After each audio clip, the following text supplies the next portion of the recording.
नमस्कार। आज की कहानी होने वाली है एक जाने माने लेखक मुंशी प्रेमचंद जी की। उनकी ही कुछ एक कहानियों में से एक कहानी लाई हूँ मैं, स्त्री और पुरुष। दिल छू लेने वाली कहानी है, ज़रूर सुनिएगा ध्यान से। विपिन बाबू के लिए स्त्री ही संसार की सुंदर वस्तु थी। वह कवि थे और उनकी कविता के लिए स्त्रियों के रूप और यौवन की प्रशंसा ही सबसे चित्तकर्षक विषय था। उनकी दृष्टि में स्त्री जगत में व्याप्त कोमलता, माधुर्य और अलंकारों की सजीव प्रतिमा थी।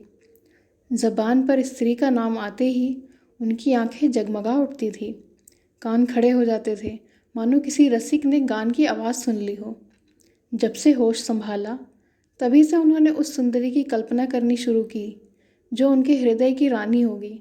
उसमें उषा की प्रफुल्लता होगी, पुष्प की कोमलता, कुंदन की चमक, बसंत की छवि, कोयल की दनी, वो कवि वर्णित सभी उपमाओं से विभूषित होगी।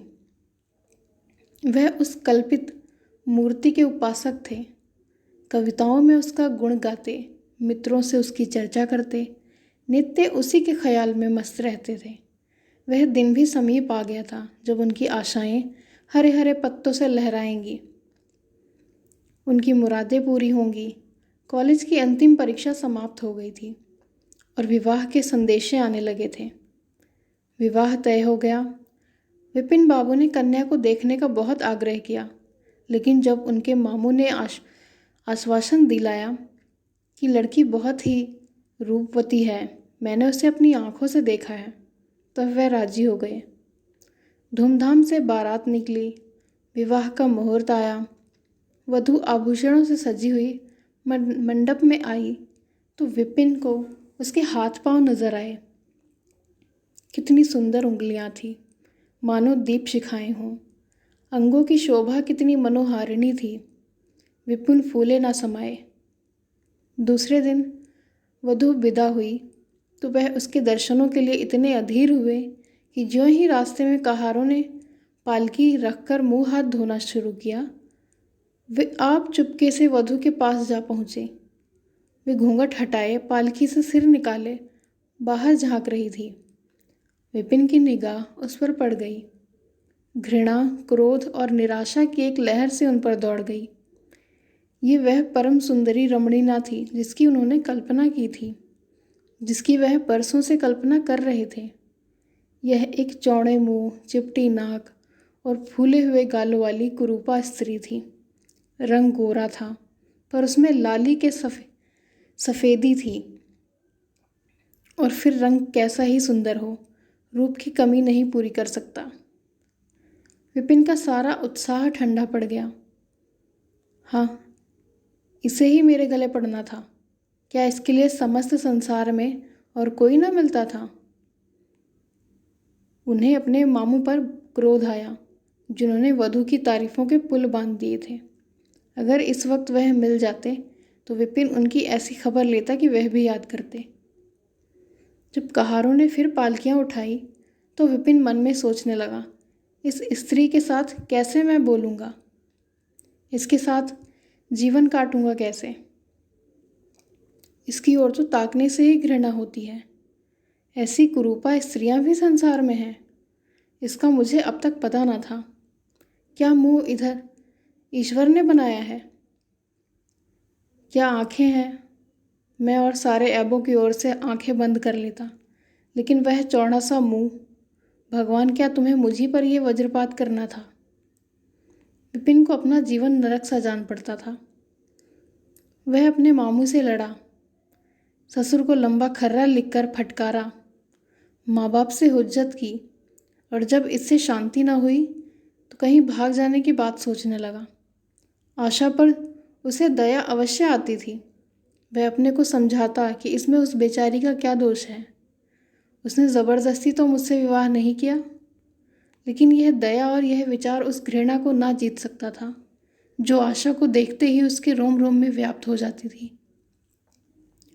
आशा अपने अच्छे से अच्छे कपड़े पहनती, तरह तरह से बाल संवारती, घंटों आईने के सामने खड़ी होकर अपना श्रृंगार करती, लेकिन विपिन को यह शुतुरगमजा सा मालूम होता। वह दिल से चाहती थी कि उन्हें प्रसन्न करूं, उनकी सेवा के लिए अवसर खोजा करती थी, लेकिन विपिन उससे भागा भागा फिरता था। अगर कभी भेंट भी हो जाती तो कुछ ऐसी जली कटी बातें करने लगता कि आशा रोती हुई वहाँ से चली जाती। सबसे बुरी बात तो यह थी कि उसका चरित्र भ्रष्ट होने लगा। वह यह भूल जाने की चेष्टा करने लगा कि मेरा विवाह हो गया है। कई कई दिनों तक आशा को उसके दर्शन भी ना होते। वह उसके कहे कहे कि आवाज़ बाहर से आती हुई सुनती, झरोखे से देखती कि वह दोस्तों के गले में हाथ डाले सैर करने जा रहे हैं और तड़प कर रह जाती। एक दिन खाना खाते समय उसने कहा, अब तो आपके दर्शन ही नहीं होते, क्या मेरे कारण घर छोड़ दीजिएगा क्या? विपिन ने मुंह फेर कर कहा, घर ही पर तो रहता हूँ, आजकल ज़रा नौकरी की तलाश है, इसलिए दौड़ धूप ज़्यादा करनी पड़ती है। आशा किसी डॉक्टर से मेरी सूरत क्यों नहीं बनवा देते? सुनती हूँ आजकल सूरत बनाने वाले डॉक्टर भी पैदा हुए हैं। विपिन, क्यों नाहक चिढ़ाती हो? यहाँ तुम्हें किसने बुलाया था? आशा, आखिर इस मर्ज की दवा कौन करेगा? विपिन, इस मर्ज की दवा नहीं है। जो काम ईश्वर ना करते बना, उसे आदमी क्या बना सकता है? आशा, यह तो तुम ही सोचो कि ईश्वर की भूल के लिए मुझे दंड दे रहे हो। संसार में कौन ऐसा आदमी है जिससे अच्छी सूरत बुरी लगती हो, लेकिन तुमने किसी मर्द को केवल रूपहीन होने के कारण कंवारा रहते देखा है? रूपहीन लड़कियां भी माँ बाप के घर नहीं बैठी रहती, किसी न किसी तरह उनका निर्वाह हो ही जाता है।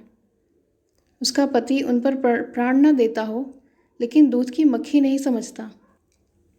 मैं तुम्हें कुछ कहता तो नहीं हूँ, फिर तुम क्यों मुझसे हुज्जत करती हो? आशा यह झिड़की सुनकर चली गई। उसे मालूम हो गया कि इन्होंने मेरी ओर से सदा के लिए हृदय कठोर कर लिया है। विपिन तो रोज सैर सपाटे करते, कभी कभी रात गायब रहते। इधर आशा चिंता और नैराश्य से घुलते घुलते बीमार पड़ गई, लेकिन विपिन भूल कर भी उसे देखने न आता। सेवा करना तो दूर रहा, इतना ही नहीं, वह दिल में मनाता था कि वह मर जाती तो गला छूटता, अब की खूब देखभाल कर अपनी पसंद का विवाह करता। अब वह और भी खुलकर खेला। पहले आशा से कुछ दबता था, कम से कम उसे यह धड़का लगा रहता था कि कोई मेरी चाल ढाल पर निगाह रखने वाला भी है। अब वह धड़का छूट गया। कुवासनाओं में ऐसा लिप्त हो गया कि मर्दाने कमरे में ही जमघट होने लगा। लेकिन विषय भोग में धन ही का सर्वनाश नहीं होता, इससे कहीं अधिक बुद्धि और बल का सर्वनाश होता है। विपिन का चेहरा पीला पड़ने लगा, देह भी क्षीण होने लगा, पसलियों की हड्डियां निकल आईं, आंखों के इर्द गिर्द गड्ढे पड़ गए। अब वह पहले से कहीं ज़्यादा शौक करता, नित्य तेल लगाता, बाल बनवाता, कपड़े बदलता, किंतु मुख पर कांति ना थी। रंग रोगन से क्या हो सकता? एक दिन आशा बरामदे में चारपाई पर लेटी हुई थी। इधर हफ्तों से उसने विपिन को न देखा था। उन्हें देखने की इच्छा हुई, उसे भय था कि वे ना आएंगे। फिर भी वह मन को ना रोक सकी, विपिन को बुला भेजा। विपिन को भी उस पर कुछ दया आ गई, आकर सामने खड़े हो गए। आशा ने उनके मुंह की ओर देखा तो चौंक पड़ी। वह इतने दुर्बल हो गए थे कि पहचानना मुश्किल था। बोली, क्या तुम भी बीमार हो क्या? तुम तो मुझसे भी ज़्यादा घुल गए हो। विपिन, जिंदगी में रखा ही क्या है जिसके लिए जीने की फिक्र करूं? आशा, जीने की फिक्र ना करने से कोई इतना दुबला नहीं होता। तुम अपनी कोई दवा क्यों नहीं करते? यह कहकर उसने विपिन का दाहिना हाथ पकड़कर अपनी चारपाई पर बिठा लिया। विपिन ने भी हाथ छुड़ाने की चेष्टा ना की। उनके स्वभाव में इस समय एक विचित्र नम्रता थी जो आशा ने कभी ना देखी थी। बातों से भी निराशा टपकती थी, अक्खड़पन था, क्रोध की गंध भी ना थी। आशा को ऐसा मालूम हुआ कि उनकी आंखों में आंसू भरे हुए हैं। विपिन चारपाई पर बैठते हुए बोले, मेरी दवा अब मौत करेगी। मैं तुम्हें जलाने के लिए नहीं कहता। ईश्वर जानता है मैं तुम्हें चोट नहीं पहुंचाना चाहता। मैं अब ज़्यादा दिनों तक नहीं जीऊँगा। मुझे किसी भयंकर रोग के लक्षण दिखाई दे रहे हैं। डॉक्टर ने भी यही कहा है। मुझे इसका खेद है कि मेरे हाथों तुम्हें कष्ट पहुंचा, पर क्षमा करना। कभी कभी बैठे बैठे मेरा दिल डूब जाता है, मूर्छा सी आ जाती है। यह कहते कहते एकाएक वह कांप उठे। सारी देह में सनसनी सी दौड़ गई। मूर्छित होकर चारपाई पर गिर पड़े और हाथ पैर पटकने लगे। मुंह से फिचकुर निकलने लगा। सारी देह पसीने से तर हो गई। आशा का सारा रोग हवा हो गया। वह महीनों से बिस्तर न छोड़ सकी थी, पर इस समय उसके शिथिल अंगों में विचित्र स्फूर्ति दौड़ गई। उसने तेजी से उठकर विपिन को अच्छी तरह लेटा दिया और उनके मुख पर पानी के छींटे देने लगी। मेहरी भी दौड़ी आई और पंखा झलने लगी। बाहर खबर हुई। मित्रों ने दौड़कर डॉक्टर को बुलाया। बहुत कोशिश करने पर भी विपिन ने आंखें न खोली। संध्या होते होते उनका मुंह टेढ़ा हो गया और बायां अंग शून्य पड़ गया। हिलना तो दूर रहा, मुंह से बात निकलना भी मुश्किल हो गया। यह मूर्छा न थी, फालिज था। फालिज के भयंकर रोग में रोगी की सेवा करना आसान काम नहीं। उस पर आशा महीनों से बीमार थी, लेकिन इस रोग के सामने वह अपना रोग भूल गई। 15 दिनों तक विपिन की हालत बहुत नाजुक रही। आशा दिन के दिन और रात के रात उनके पास बैठी रहती, उनके लिए पथ्य बनाना, उन्हें गोद में संभाल कर दवा पिलाना, उनके ज़रा ज़रा से इशारे को समझना उसी जैसी धैर्यशीला स्त्री का काम था। अपना सिर दर्द से फटा करता, ज्वर से देह तपा करती, पर इसकी उसे ज़रा भी परवाह न थी। 15 दिनों के बाद विपिन की हालत कुछ संभली। उनका दाहिना पैर तो लुंज पड़ गया था, पर तोतली भाषा में कुछ बोलने लगे थे। सबसे बुरी गत उनके सुंदर मुख की हुई थी। वह इतना टेढ़ा हो गया था कि जैसे कोई रबर के खिलौने को खींचकर बढ़ा दे। बैटरी की मदद से ज़रा देर के लिए बैठ या खड़े तो हो जाते थे, लेकिन चलने फिरने की ताकत न थी। एक दिन लेटे लेटे उन्हें क्या जाने क्या ख्याल आया। आईना उठाकर अपना मुंह देखने लगे। ऐसा कुरूप आदमी उन्होंने कभी न देखा था। आहिस्ता से बोले, आशा, इधर ईश्वर ने मुझे गुरूर की सज़ा दे दी।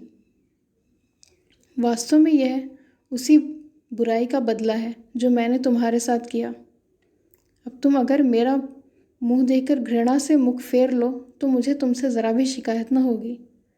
मैं चाहता हूँ कि तुम मुझसे उस दुर्व्यवहार का बदला लो जो मैंने तुम्हारे साथ किए हैं। आशा ने पति की ओर कोमल भाव से देखकर कहा, मैं तो आपको अभी उसी निगाह से देखती हूँ। मुझे तो आप में कोई अंतर नहीं दिखाई देता। विपिन, वाह, बंदर का सा मुंह हो गया है। तुम कहती हो कोई अंतर ही नहीं। मैं तो अब कभी बाहर ना निकलूँगा। ईश्वर ने मुझे सचमुच दंड दिया है। बहुत कोशिश किए गए, पर विपिन का मुंह सीधा ना हुआ।